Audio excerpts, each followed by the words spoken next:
Es importante.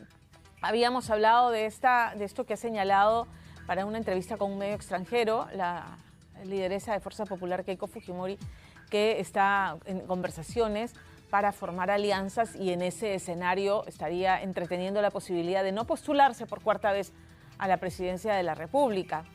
Claramente Fuerza Popular es un partido de derecha y en ese espectro parece que nos vamos quedando sin posibilidades porque Hernando de Soto ya declinó, Carlos Álvarez de Soja Margaritas ya ha dicho que pronto anunciará si sigue en carrera en este partido donde ha encontrado, o sea, se están produciendo serias discrepancias.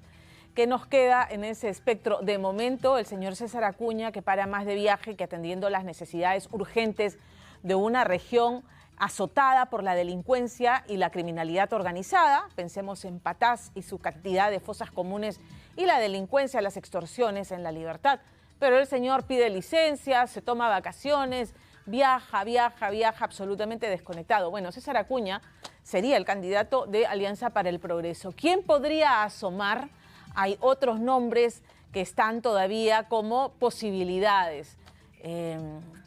Esperemos que surja alguien que pueda cohesionar a la derecha, a la centro derecha, y ya vamos a hablar del perfil del electorado, para que satisfaga las necesidades del elector peruano. Nos acompaña esta tarde Enzo Helguera, él es CEO de la encuestadora Imasolu, analista político, ha hecho un estudio sobre por quién votarían los peruanos si es que mañana fueran las elecciones, pero sobre todo ha esbozado un perfil de elector peruano. ¿Cómo estás, Enzo? Bienvenido, buenas tardes. Saludarte. Y bueno, aquí para presentar y comentar también algunas estructuras que se repiten y que en realidad no debería sorprendernos porque finalmente en las elecciones hay algunos vicios similares en cuanto al electorado en relación a lo que quiere, a lo que espera, pero también a lo poco que conoce. Ok. Vayamos con el cuadro de si las elecciones fueran mañana, a diferencia de las otras encuestadoras, ustedes tienen como resultado que en primer lugar está la señora Keiko Fujimori. No han incluido a Martín Vizcarra, que sí lo han hecho otras encuestadoras. ¿Por qué? Correcto. Primero porque por un asunto de metodología, cuando consultamos por los candidatos, sería inadecuado e incorrecto considerar a Martín Vizcarra o a Antauro Humala, por ejemplo, porque bajo el actual esquema normativo, ellos no pueden postular. Primero porque está inhabilitado. Por supuesto, el primero porque está inhabilitado y el segundo porque ha sido retirado por conducta antidemocrática, su partido se canceló y ya no tiene posibilidad de postular a la presidencia por ningún otro partido político, sí la tendría en el Senado o en algún otro cargo, ¿correcto? Entonces, no podemos considerarlos como candidatos presidencial porque evidentemente confundiríamos al elector frente a candidaturas que no están presentes y que no son legales. Más adelante se verá si el señor Vizcarra quizás tiene suerte en algún tribunal internacional y claro, tiene alguna... Si le alcanza el tiempo para que se le levante la inhabilitación. Sí, pero todo eso, evidentemente estamos hablando sobre supuestos y no podemos hacer una investigación seria basándonos en esos supuestos. Correcto, correcto. Entonces, y lidera por un amplio margen sobre el alcalde de Lima, ¿no? O sea, le dobla la intención de voto. Correcto. Keiko Fujimori tiene un voto duro. Ella, en el peor escenario, incluso cuando ha estado recluida de su libertad y todo ello, la acompaña un voto duro que oscila entre el 9 y el 12%. Entonces, ahora, digamos, puesta en ese voto duro, la va a continuar acompañando, mientras que Rafael López Aliaga, con la difícil tarea que es manejar la Municipalidad de Lima Metropolitana, se coloca en una segunda posición bastante a distancia, pero que refleja en la actualidad el sentir nacional y eso ya incluye las alianzas electorales que él ha realizado en el interior del país, porque esta encuesta es nacional. Claro. Ahora, quiero ir al cuadro en el que se habla de por qué partido político votaría, porque entiendo que en la cédula no saldría rostros, sino símbolos partidarios, ¿correcto? Correcto. Ya. Entonces, con más de 4 decenas de organizaciones y partidos postulándose, ¿quiénes resultan beneficiados? Bueno. De esta atomización, ¿no? de la oferta. Mira, Aunque Keiko Fujimori, que hemos visto en el cuadro anterior, tiene 12%, baja a 9% Correcto. en relación a la marca partidaria, que es finalmente por cómo se va a votar. Luego, y ahí entra, por ejemplo, Acción Popular. Claro, se recoloca. Correcto, ¿cierto? que no lo hemos visto en los primeros Así es. lugares, ¿no? Con un 6%. Lo mismo que Perú Libre, que tampoco está en las marcas personales, digamos, en los primeros Pero lugares. está el lapicito, pues. Así ¿no? es. El lapicito Pedro Castillo. Correcto. Y se relaciona en realidad a ese electorado que terminó respaldándolo, porque además recordemos que bajo el gobierno de Castillo igual tenía una popularidad, digamos, pequeña, pero importante, ¿no? Luego sigue Somos Perú y Alianza por el Progreso con 3% respectivamente. Allí también entra la carrera Somos Perú porque César Acuña estaba con un 3% cuando se pregunta por nombre, ¿no? Claro. Ese es, por ejemplo, ese es el único caso Y ese 3% se le puede atribuir a Martín Vizcarra, porque Martín Vizcarra se postularía, ¿no? en ese escenario hipotético por Somos Perú.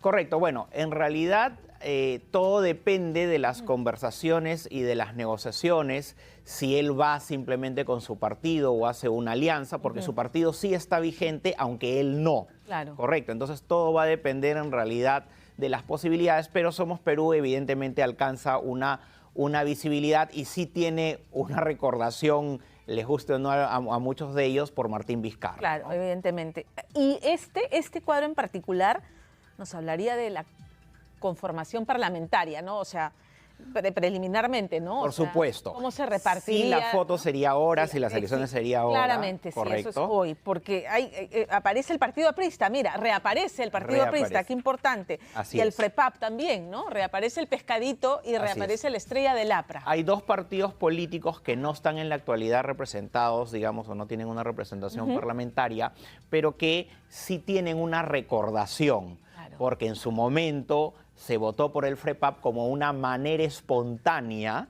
¿correcto?, de contestarle al sistema político, que querían a alguien que esté fuera del sistema político.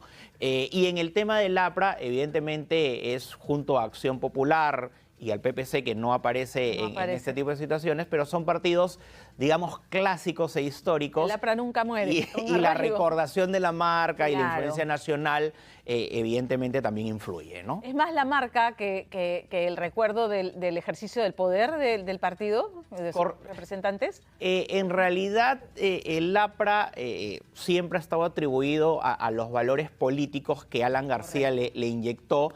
Sin embargo, siempre ha tenido una organización interna fuerte, importante, y de muchos personajes que actualmente están o estarían en otros partidos políticos. Entonces, de todos modos, hay esta recordación que es trascendental para ellos. Y más o menos esta conversación que acabamos de tener, o sea, esto que nos estás diciendo coincide con el cuadro sobre la fuerza de elecciones presidenciales fuertes en el Congreso de la República. Efectivamente, pues no, la bancada mayoritaria, si eso fuera mañana, sería la de Fuerza Popular nuevamente. Claro, en el siguiente cuadro tenemos a Fuerza Popular liderando, ¿no? Liderando, pero ya con mayor proporción, porque aquí estamos solamente se contarían votos válidos, se eliminarían, digamos, los partidos chiquitos, ¿no? Y aquellos que no definen. Entonces llegaría hasta un 29% bajo este escenario, ¿correcto? Acción Popular con un 19.3%, Perú Libre con 12.9%, Somos Perú con 9.6%, al igual que Alianza por el Progreso también con 9.6%, FREPAP 6.45%, Avanza País 6.45%, al igual que el APRA. Y todas estas organizaciones políticas, todas estas agrupaciones que aparecen en la cédula electoral, se diluyen. Por supuesto. Y no pasan la valla electoral y se van a quedar chao. Incluso, claro, incluso hablamos de marcas, digamos, importantes, que, por ejemplo, pueden tener, digamos, Martín Vizcarra tiene su partido, por ejemplo, y no se visibiliza incluso su partido en este tipo de elección. Entonces, ese es el claro ejemplo de que los partidos nuevos tienen una tarea muy difícil en el posicionamiento de su símbolo y les queda poco tiempo, mientras que los otros partidos evidentemente han tenido un trabajo histórico y tienen una recordación mayor, entonces tienen una ventaja sobre el resto de partidos políticos, lo que no significa que todo esté perdido, porque evidentemente en nuestro análisis podrían llegar hasta 11 partidos políticos, toda vez que las candidaturas no, digamos, no muestran un liderazgo o una gran diferencia. Y por otro lado, hay todavía un colchón del electorado que no ha definido su voto y que le podría dar el ingreso a nuevas marcas políticas, pero van a tener que hacer un gran trabajo de diferenciación porque estamos hablando de más o menos 43 marcas y no llegan las alianzas electorales. Estamos hablando de 51% que al momento de realización de la encuesta no sabe todavía por quién no ha definido su voto, no sabe, no opina. Correcto. ¿No? Entonces, es por eso que esa ola podría definir y empoderar algunos partidos nuevos o podría resaltar algunos de los que ya están también y al final podría posesionarse para segunda vuelta.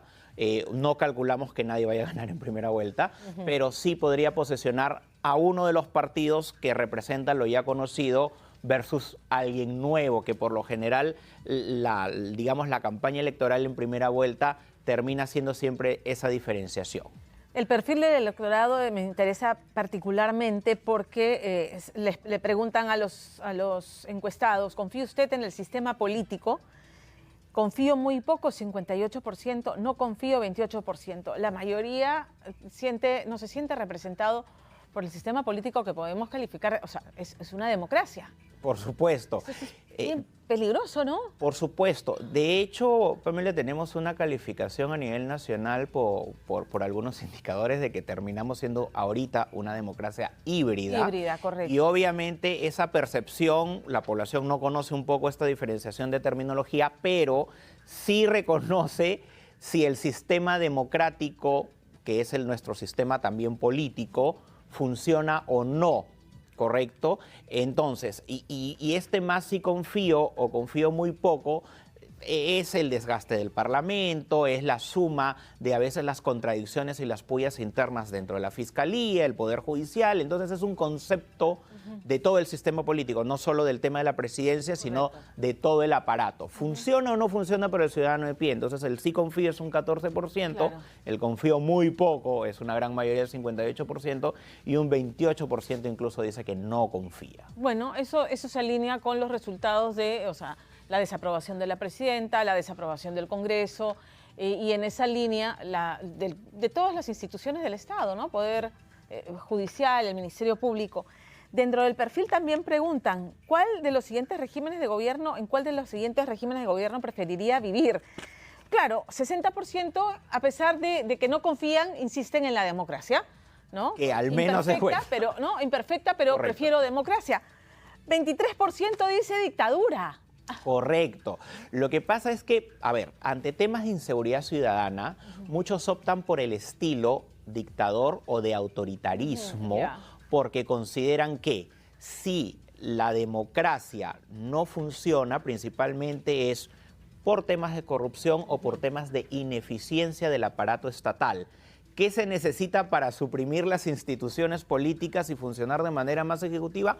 Una dictadura, ¿no? Entonces, lamentablemente es el hartazgo al sistema político que no funciona y sobre todo la postergación de los sectores a los que el Estado no llega muy poco, llega de manera ineficiente. Correcto. Y finalmente este otro cuadro, ¿no? ¿Cómo se autopercibe políticamente el elector peruano, ¿no? ¿Cuál de las siguientes corrientes políticas le gustaría que represente al próximo presidente del Perú en las elecciones?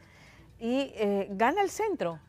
Sí, de hecho, históricamente, por ejemplo, cuando analizamos la elección anterior en la que Pedro Castillo, pasó a segunda vuelta y ganó las elecciones, no es, la izquierda agrupada que le termina dando la victoria, sino es la suma de la izquierda más el centro. La derecha electoralmente siempre piensa que el centro se va a inclinar hacia ellos porque quiere mantener el sistema y todo lo demás.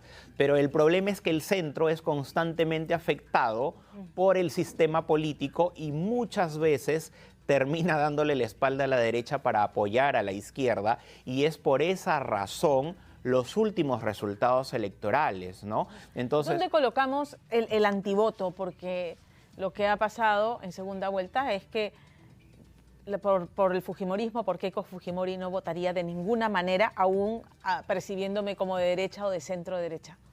Correcto. Lo que pasa es que justamente en el centro o la derecha moderada, que concentran, digamos, los dos colchones más importantes, tienen una postura, por ejemplo, en el tema de derecha moderada, que estaría más pegada al centro, a veces tienen una postura más de otro tipo de valores y de criterios en los que piensan que no dependen del sistema político finalmente, sino dependen de su tema empresarial o de los negocios del día a día, y que por ello pueden decirle no a alguien con que no coincida con sus valores y correr incluso un riesgo mayor, porque a pesar de que el sistema político no los puede afectar, sí consideran que toda la atmósfera política no es sana para la democracia. Entonces, esos valores son los que terminan alejándolos o incluso no yendo a votar el día de las elecciones y aprovechar ese feriado largo y no preocupándose de lo que vaya a ocurrir en la elección. Dados los resultados de las últimas elecciones, con resultados tan apretados en que se decide quién será presidente por unas decenas de miles de votos, no han sido más, 44.000 entiendo que fueron, ¿no? Por supuesto. Ya. La necesidad es que todos asumamos, ¿no? O sea, hay que hacer una reflexión final respecto a estos resultados. Va a ser un resultado apretado en la segunda vuelta, asumir la responsabilidad de informarse e ir a votar. Este escenario sobre todo se da cuando un candidato de derecha compite con un candidato de izquierda, y digamos que el candidato de derecha tiene cierto antivoto, digamos, muy fuerte, ¿no? Y es ahí donde el centro y la centro derecha muchas veces son permeables a su votación. No sería así si los dos candidatos fueran de derecha o fueran de izquierda. Pero Pablo Kuczynski y Keiko Fujimori también la diferencia fue de 60.000 votos. Pero el asunto es que Pedro Pablo Kuczynski buscó el voto de la izquierda, que le fue mucho más fácil controlar, al igual que el centro, porque se identificaban, por lo menos los del centro y la centro derecha se identificaban con sus valores. Y respecto de la izquierda es porque tenían que darle la contra, porque representaban al antivoto de Keiko Fujimori. Okay. Enzo, como siempre, muchas gracias por estar con nosotros. Un gusto, Pamela. Gracias. Hacemos una pausa.